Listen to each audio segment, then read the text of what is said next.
Hello दोस्तों, नमस्कार। कैसे हैं आप लोग? अच्छे हैं? यदि आप लोग अच्छे हैं तो मैं भी अपने माता पिता प्लस आपके बेहतर सपोर्ट से अच्छा हूं। दोस्तों, इस वीडियो में हम आपके लिए लाए हैं कक्षा 10 विज्ञान। कक्षा 10 में विज्ञान में आपको पता है कि जो हमारी विज्ञान है, हमारी जो विज्ञान है 3 शाखाओं में बटी हुई है कक्षा 10 वाली। सबसे पहला जो पार्ट है वो हमारा केमिस्ट्री का है, यानी कि रसायन विज्ञान का पहला पार्ट है। ठीक, उसमें लगभग 4 या 5 चैप्टर आपको पढ़ने होते हैं। दूसरा पार्ट जो है वो बायोलॉजी का है, यानी कि जीव विज्ञान का है। ठीक है। और तीसरा पार्ट जो है वो फिजिक्स का है। ठीक है। तो केमिस्ट्री, बायोलॉजी और फिजिक्स 3 पार्टों में डिवाइड है आपकी विज्ञान। तो इनमें से हम आपको पढ़ाएंगे सबसे पहले फिजिक्स। देखिए, एक हफ्ता फिजिक्स यानी कि एक चैप्टर फिजिक्स का ख़त्म करेंगे, फिर एक चैप्टर केमिस्ट्री का, फिर एक चैप्टर बायो का। अब आप लोगों के मन में ये सवाल ज़रूर आ रहा होगा कि सबसे पहले केमिस्ट्री क्यों नहीं स्टार्ट की गई। सबसे पहले केमिस्ट्री इसलिए स्टार्ट नहीं की गई क्योंकि जो केमिस्ट्री है वो ईजी है और जो फिजिक्स है वो थोड़ी टफ मानी जाती है नहीं, मानी जाती है। मोस्टली स्टूडेंट क्या होते हैं, फिजिक्स को पढ़ते समय बोर ज़्यादा हो जाते हैं। तो सबसे पहले मैं आपको फिजिक्स ही बताऊंगा। फिजिक्स जब आप सीख जाएंगे अच्छे से तो केमिस्ट्री चालू करेंगे, बायोलॉजी चालू करेंगे। ठीक है। तो वीडियो स्टार्ट करते हैं, और चैनल पर नए हैं तो सब्सक्राइब कर लीजिए और अपने दोस्तों को ज़्यादा से ज़्यादा शेयर कर लीजिए। ठीक है, चलिए स्टार्ट करते हैं। देखिए, सबसे पहले हम आपको फिजिक्स बताएंगे। दोस्तों, फिजिक्स में पहला चैप्टर जो है आपका, पहला चैप्टर लेसन 1, उसका नाम है प्रकाश का परावर्तन। प्रकाश का परावर्तन तथा अपवर्तन। बहुत ही इंपॉर्टेंट चैप्टर है ये, सबसे ज़्यादा पेपर में पूछा जाता है। ठीक है दोस्तों, ध्यान रखना। इंग्लिश में कह सकते हैं reflection of light and refraction. ठीक है। तो स्टार्ट करते हैं, प्रकाश का परावर्तन एवं अपवर्तन। आज की वीडियो में हम परावर्तन को पढ़ लेंगे। ठीक है, फिर अगले में अपवर्तन भी पढ़ लेंगे। देखिए, प्रकाश, सबसे पहले स्टार्टिंग करते हैं, प्रकाश क्या चीज़ है।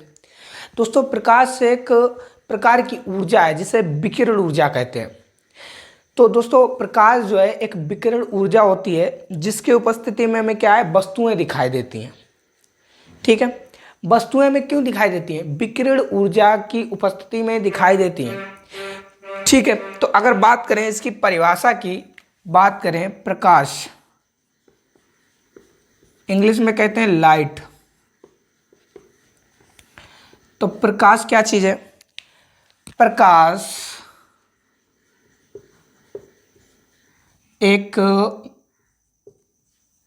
विकिरण ऊर्जा होती है।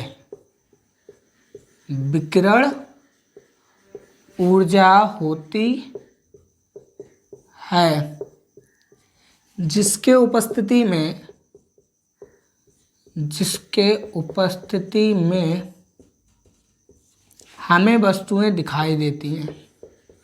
हमें वस्तुएं दिखाई देती है। समझ पा रहे हैं? तो प्रकाश एक विकिरण ऊर्जा होती है जिसकी उपस्थिति में हमें वस्तुएं दिखाई देती हैं, लेकिन प्रकाश दिखाई नहीं देता। आप सोचोगे प्रकाश दिखाई नहीं देता, ये लाइट तो प्रकाश ही है। सॉरी, ये लाइट जो है वो प्रकाश नहीं है, ये एक प्रकार की सोलर पैनल, विद्युत धारा की ऊर्जा है। ठीक है। तो प्रकाश हमें दिखाई नहीं देता है, आगे लिखेंगे इसके, लेकिन प्रकाश हमें दिखाई नहीं देता है। बात समझ पा रहे हैं? तो प्रकाश एक विकिरण ऊर्जा होती है जिसकी उपस्थिति में हमें वस्तुएं दिखाई देती हैं, लेकिन प्रकाश दिखाई नहीं देता है। ठीक है। चलिए कुछ अच्छी बातें बताते हैं आपको प्रकाश से रिलेटेड। देखिए, प्रकाश जो है एक सीधी रेखा में गमन करता है। अगर आपसे पूछे तो प्रकाश जो है किस रेखा में गमन करता है, तो आपको पता होना चाहिए प्रकाश जो है एक सीधी रेखा में गमन करता है। ठीक है, चलिए थोड़ी बात कर लेते हैं। इम्पोर्टेंट पॉइंट है जिसे आपको याद रखना चाहिए। जैसे पहला पॉइंट है कि जो दृश्य प्रकाश होता है, दृश्य प्रकाश का मतलब होता है जिससे वस्तुएं दिखाई देती हैं। दृश्य प्रकाश का मतलब होता है जिससे वस्तुएं दिखाई देती हैं, उसकी जो तरंग दैर्घ्य होती है वो कितनी होती है। तो दोस्तों दृश्य प्रकाश की तरंग दैर्घ्य कितनी होती है, 3900 एंगस्ट्राम से 7800 एंगस्ट्राम तक होती है। ये पॉइंट बहुत ध्यान रखना, बहुविकल्पी में क्वेश्चन बनेगा कि दृश्य प्रकाश की तरंग दैर्घ्य कितनी होती है। तो आपको पता होना चाहिए कि जो दृश्य प्रकाश की तरंग दैर्घ्य 3900 एंगस्ट्राम से लेकर 7800 एंगस्ट्राम होती है। दूसरा पॉइंट आपको बताएं, दूसरा पॉइंट ये है, अगर आपसे कोई पूछ ले कि 1 एंगस्ट्राम बराबर कितने मीटर होते हैं तो आप क्या कहोगे। तो दोस्तों ध्यान रखना, 1 एंगस्ट्राम बराबर 10⁻10 मीटर होते हैं। 1 एंगस्ट्राम बराबर कितने होते हैं, 10⁻−10 मीटर होते हैं। ठीक है, अच्छा, और एक पॉइंट और लास्ट जो सबसे फेमस है, सबसे फेमस पॉइंट है कि जो निर्वात में प्रकाश की चाल, निर्वात का मतलब क्या होता है दोस्तों। निर्वात एक ऐसी वो होती है, निर्वात क्या है, निर्वात वो है जहाँ पर कुछ भी नहीं है। कुछ भी का मतलब वायु भी नहीं है। आंतरिक से लेकर नीचे तक के बीच में जो स्थान पाया जाता है, कुछ लोगों का कहना है कि उसी को हम निर्वात कहते हैं। एक्चुअल में निर्वात क्या है, निर्वात एक ऐसी चीज़ है जहाँ पर कुछ भी नहीं होता है, वायु तक भी नहीं होती है। और निर्वात में प्रकाश की चाल कितनी होती है, ये क्वेश्चन आपका बहुविकल्पी बनता है, हर साल पूछा जाता है। तो दोस्तों निर्वात में प्रकाश की चाल कितनी होती है ये आपको पता होना चाहिए, पॉइंट वेरी इंपॉर्टेंट है। निर्वात में प्रकाश की चाल तो निर्वात में प्रकाश की चाल होती है 3×10⁸ मीटर प्रति सेकेंड। ठीक है, तो निर्वात में प्रकाश की चाल कितनी होती है, 3×10⁸ मीटर प्रति सेकेंड। ठीक है दोस्तों, तो ये रहा प्रकाश के बारे में मैंने आपको कुछ इंट्रोडक्शन दे दिया। अब बात करेंगे मेन टॉपिक। मेन टॉपिक अपना है कि प्रकाश का परावर्तन किसे कहते हैं, यानी कि रिफ्लेक्शन ऑफ लाइट किसे कहते हैं। ठीक है, उसको हम चित्र के माध्यम से समझेंगे। ठीक है, इसलिए वीडियो को पूरा देखें, बहुत ही मजा आएगा फिजिक्स पढ़ते हुए आपको। देखिए प्रकाश का परावर्तन, हेडिंग लगाएंगे आप सबसे पहले, प्रकाश का परावर्तन। इंग्लिश में अगर बोले तो reflection of light, reflection of light. क्या होता है प्रकाश का परावर्तन, देखिए समझते हैं बहुत ही अच्छे से। ये हम सबसे पहले क्या करेंगे, एक दर्पण लेते हैं और ये दर्पण है समतल दर्पण। समतल दर्पण के नीचे क्या कर देते हैं, इस पर पॉलिश कर देते हैं, यहाँ पर इस प्रकार से पॉलिश कर देते हैं। पॉलिश की कर दी हमने, यह है समतल दर्पण। अब क्या करते हैं कि कोई भी प्रकाश की एक किरण है वो सूर्य से आती है इस प्रकार से। ये जो प्रकाश की किरण है सूर्य से आ रही है, यह है सूर्य।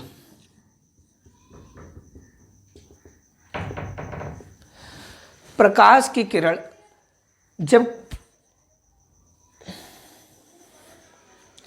जब कोई प्रकाश की किरण किसी चिकने तल से टकराती है, ये तो चिकना तल है, ऊपर वाला दर्पण का जो तल है ये वाला जो तल है वो चिकना तल है, क्योंकि नीचे तो हमने पॉलिश कर दी है ना।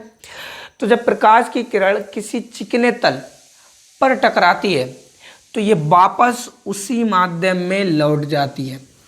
प्रकाश की किरण आए इधर थी, जब ये चिकने तल पर टकराई तो ये वापस उसी माध्यम में लौट गई। ठीक है, प्रकाश की इसी घटना को प्रकाश का परावर्तन कहते हैं। ये प्रकाश की किरण आई और इस चिकने तल से टकराई, टकराने के बाद क्या हुआ, ये वापस उसी माध्यम में लौट गई जहाँ से ये आई थी। तो इसी घटना को हम कहते हैं प्रकाश का परावर्तन। अब यहाँ पर देखिए इनके बीच जो है एक काल्पनिक लंब पड़ेगा, काल्पनिक लंब,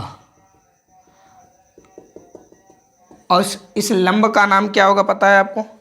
इस लंब का नाम है अविलंब। क्या नाम है? अविलंब। ठीक है। अच्छा, जो प्रकाश की किरण आई उसे क्या कहते हैं? आने वाली किरण को क्या कहते हैं? आपतित किरण। आने वाली किरण को क्या कहते हैं? आपतित किरण। आपतित किरण। अच्छा, चिकने तल से टकराकर फिर जो वापस लौट गई उस किरण को क्या कहते हैं? उस किरण को कहते हैं परावर्तित किरण।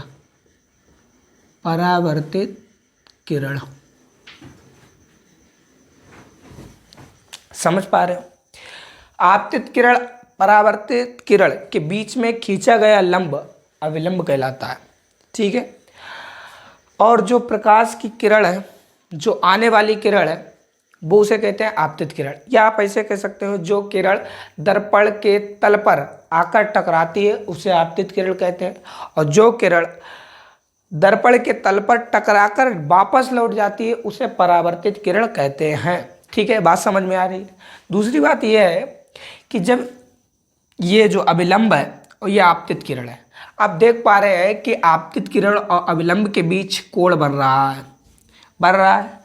इसे हम आई से लिखते हैं, आई से लिखते हैं। तो दोस्तों, आपतित किरण और अविलंब के बीच बना कोण, आपतित किरण और अविलंब के बीच बना कोण क्या कहलाता है? आपतन कोण कहलाता है। आपतन कोण। आपतन कोण, जिसे हम आई से लिखते हैं।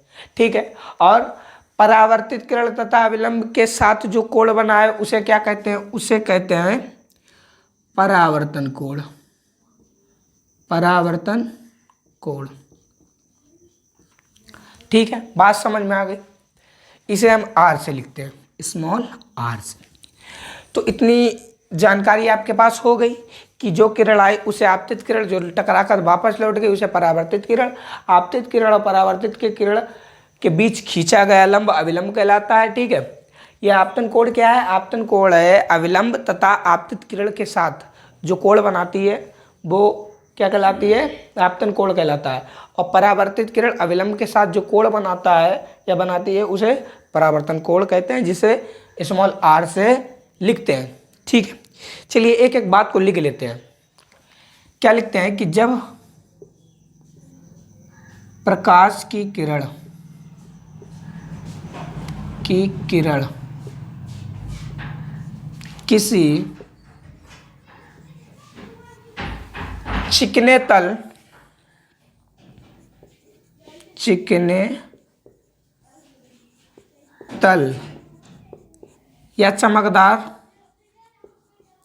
या चमकदार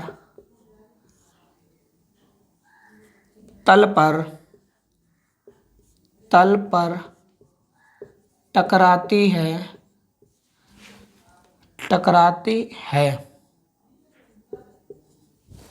जब प्रकाश की किरण किसी चिकने तल या चमकदार तल पर टकराती है तो वापस उसी माध्यम में लौट जाती है। तो वापस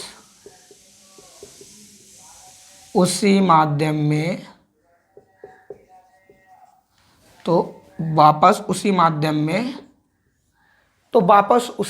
में लौट जाती है। प्रकाश की इसी घटना को प्रकाश की इसी घटना को प्रकाश का परावर्तन कहते हैं। प्रकाश का परावर्तन कहते हैं। ठीक है।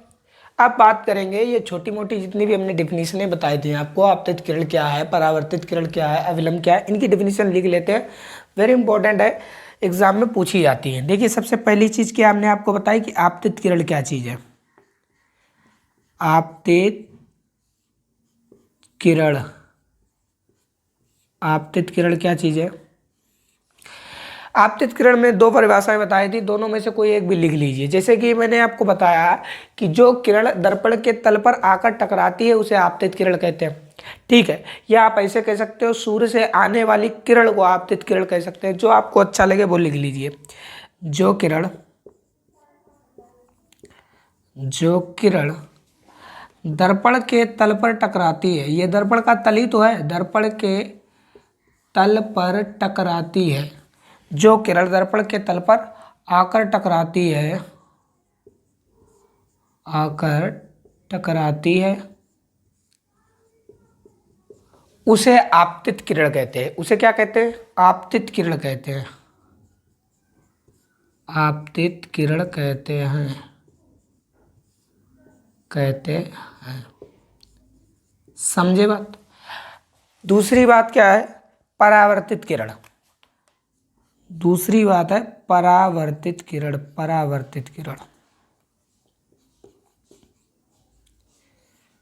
परावर्तित किरण परावर्तित किरण क्या है? जो किरण दर्पण के तल पर टकराकर वापस लौट जाती है। ये देखिए, ये किरण जो टकराई और टकराकर क्या हुई? वापस लौट गई। इसी किरण को कहते हैं परावर्तित किरण। आप इसको परावर्तक पृष्ठ भी बोल सकते हैं, चिकना तल भी बोल सकते हैं, या दर्पण का तल भी बोल सकते हैं, कुछ भी, व्हाटएवर, इससे मतलब नहीं है। ठीक है, तो लिख लेते हैं जो किरण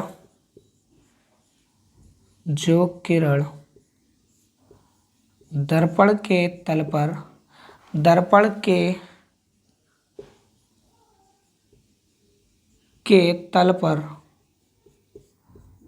टकराकर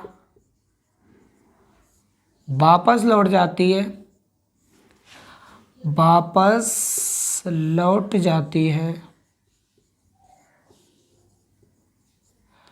उसे परावर्तित किरण कहते हैं। उसे परावर्तित किरण कहते हैं। ठीक है, उसे परावर्तित किरण कहते हैं। अगली डिफिनीशन है लंब। लंब क्या चीज़ है? अविलंब। इंग्लिश में इसे नॉर्मल बोलते हैं, अविलंब। अविलंब क्या है? आपतित किरण तथा परावर्तित किरण। यह आपतित किरण या परावर्तित किरण के बीच में खींचा गया लंब अविलंब कहलाता है। आपतित किरण आपतित किरण तथा परावर्तित किरण। आपतित किरण तथा परावर्तित किरण के बीच खींचा गया लंब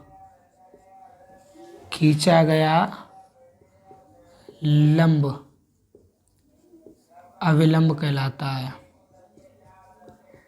अविलंब कहलाता है। इसको हमने नाम भी दे दिया। इसको हमने नाम दे दिया PQ, इसे दे दिया RS, इसे M1, इसे M2, इसे M1, इसे M2। ठीक है, इसे आप कुछ भी दे सकते हो, A भी दे सकते हो, CD दे सकते हो, कुछ भी, इससे कोई मायने नहीं रखता है। ठीक है, तो ये आपतित किरण या परावर्तित किरण के बीच में जो खींचा गया लंब है उसी को कहते हैं अविलंब। ठीक है, यहाँ तक, नीचे तक है। ठीक है, मैंने सिर्फ कर दिया लिखने की वजह से। अच्छा, अब क्या है आपतन कोण और परावर्तन कोण क्या है, इसको आपको समझा देते हैं। देखिए, आपतन कोण क्या है? आपतन कोण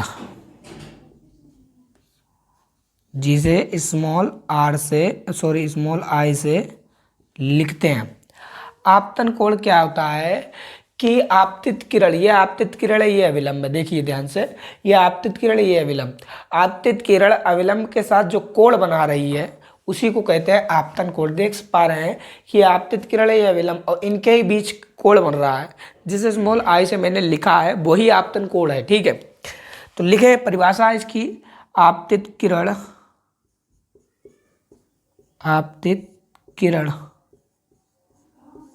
अविलंब के साथ के साथ जो कोण बनाती है, जो कोण बनाती है, जो कोण बनाती है उसे क्या कहते हैं? आपतन कोण। उसे आपतन कोण कहते हैं। ठीक है। और लास्ट रह गया, इसे स्मॉल आई से लिखते हैं, इतना भी लिख लीजिए। और लास्ट रह गया अपना परावर्तन कोण। परावर्तन कोण क्या है? परावर्तन कोण, रिफ्लेक्टिव एंगल, परावर्तन कोण, इसे स्मॉल आर से लिखते हैं। ठीक है। परावर्तन कोण क्या है? ये परावर्तित किरण है और ये अविलंब है, इसी के तो बीच में कोण ये बन रहा है स्मॉल आर, ये वाला लिखा है जो मैंने परावर्तन कोण। परावर्तित किरण और विलंब के बीच में तो ये कोण बना है, तो इसे क्या लिखेंगे? सेम परिभाषा है, आपतित किरण के अलावा आपतित किरण की जगह परावर्तित किरण लिखेंगे। तो हम लिखेंगे परावर्तित किरण, परावर्तित किरण तथा अविलंब, ऐसे लिखते हैं। परावर्तित किरण अविलंब के साथ, अविलंब के साथ जो कोण बनाती है, जो कोण बनाती है, कोण बनाती है, उसे परावर्तन कोण कहते हैं। उसे परावर्तन कोण कहते हैं। उसे परावर्तन कोण कहते हैं। इतनी बात आपको समझ में आ गई होगी। इसे स्मॉल आर से लिखने नवी लिख लीजिए। ठीक है। अब इसमें मेन टॉपिक रह गया है अपना कि जो मैंने प्रकाश का परावर्तन तो पढ़ ही लिया। प्रकाश का परावर्तन क्या है? कि जब कोई प्रकाश की किरण किसी एक माध्यम प्रकाश की किरण क्या लिखा है? प्रकाश की किरण किसी चिकने तल या चमकदार तल पर आकर टकराती है तो वापस उसी माध्यम में लौट जाती है जिस माध्यम से वो आई है। ठीक है। इसी घटना को क्या कहते हैं? प्रकाश का परावर्तन। इसमें छोटी छोटी सी डेफिनेशन है, वो आपको मैंने बता दी। अब इसमें लास्ट चीज़ रह गई है जो वेरी इंपॉर्टेंट है, वो है परावर्तन के नियम। उसको मैं आपको बता देता हूँ, फिर वीडियो को एंड करेंगे, ज़्यादा लंबी वीडियो नहीं करेंगे। ठीक है। चलिए बात करेंगे परावर्तन के नियम। देखिए हेडिंग डाल लेते हैं, डालिए सभी लोग, परावर्तन के नियम, परावर्तन के नियम, rule of reflection, rule of reflection. There are two rules of reflection, दो ही रूल हैं इसके परावर्तन के। कौन कौन से हैं? ध्यान से समझते चलिए और लिखते भी चलेंगे। ठीक है। देखिए पहला नियम, ये आपतित किरण है और ये आपतित किरण है, ये परावर्तित किरण है। दिख रही है आपतित किरण और ये परावर्तित किरण, और ये क्या है? अविलंब। आप देख पा रहे हैं कि आपतित किरण, परावर्तित किरण और अविलंब तीनों एक ही तल पर स्थित है या नहीं? तो यही परावर्तन का पहला नियम है। क्या नियम है पहला? कि पहला नियम ये है आपतित किरण, आपतित किरण कामा परावर्तित किरण, परावर्तित किरण तथा अविलंब, तथा अविलंब तीनों एक ही तल में स्थित होते हैं। तीनों एक ही तल में स्थित होते हैं, स्थित होते हैं। पहला नियम यही है। ठीक है। क्या है पहला नियम? आपतित किरण, परावर्तित किरण तथा अविलंब तीनों एक ही तल में स्थित होते हैं। ये आपतित किरण या परावर्तित किरण, ये अविलंब तीनों एक ही तल में है। और इसको क्या बोलते हैं? इस बिंदु को, जहाँ पर ये तीनों चीज टकराई हैं, इसे ध्यान रखना, मैंने छोड़ दिया इसे आपतन बिंदु। इसे क्या कहते हैं? आपतन बिंदु। अगर डिफिनीशन की बात है तो डिफिनीशन आप कैसे लिखेंगे? आपतन बिंदु, आपतन बिंदु। आपतन बिंदु क्या? आपतन बिंदु की डिफिनीशन कैसे लिखेंगे?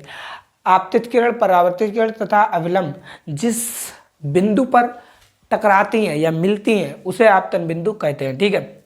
दूसरा नियम देखिए, दूसरा नियम क्या है? इसका लास्ट नियम है।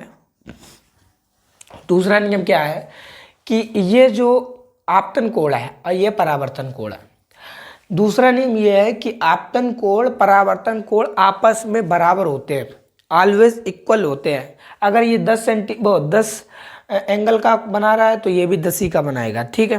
10 अंश का कोण ये बना रहा है तो 10 अंश का ये भी बनाएगा। 45 का ये बना रहा है तो 45 का ये भी बनाएगा। तो दूसरा नियम ये है कि आपतन कोण, दूसरा नियम है आपतन कोण तथा परावर्तन कोण, परावर्तन कोण हमेशा या सदैव बराबर होते हैं, बराबर, ठीक है। तो ये दूसरा नियम है, आपतन कोण परावर्तन कोण हमेशा बराबर होते हैं, कोण आई बराबर कोण आर, ये बात ध्यान रखना, ठीक है। ये वाला कोण अगर 30 अंश का है तो ये भी 30 अंश का, ये 45 अंश का तो ये भी 45 अंश का होगा, ठीक है। तो ये रहा आपका प्रकाश का परावर्तन का आज का टॉपिक। बस इतना ही आज की वीडियो में, बस इतना ही। वीडियो अच्छी लगे तो लाइक करें, चैनल पर नए हैं तो सब्सक्राइब करें, और जल्दी मैं आपको 12th क्लास के भी आपको जो है क्लासेज है वो प्रोवाइड कराऊंगा, ठीक है। कुछ टेक्निकल इशू हैं, नेट वगैरह की प्रॉब्लम होती है, इसलिए आपको वीडियो जल्द से जल्द प्रोवाइड नहीं हो पा रही है, ठीक है। मिलते हैं किसी नेक्स्ट वीडियो के साथ, तब तक के लिए बाय बाय।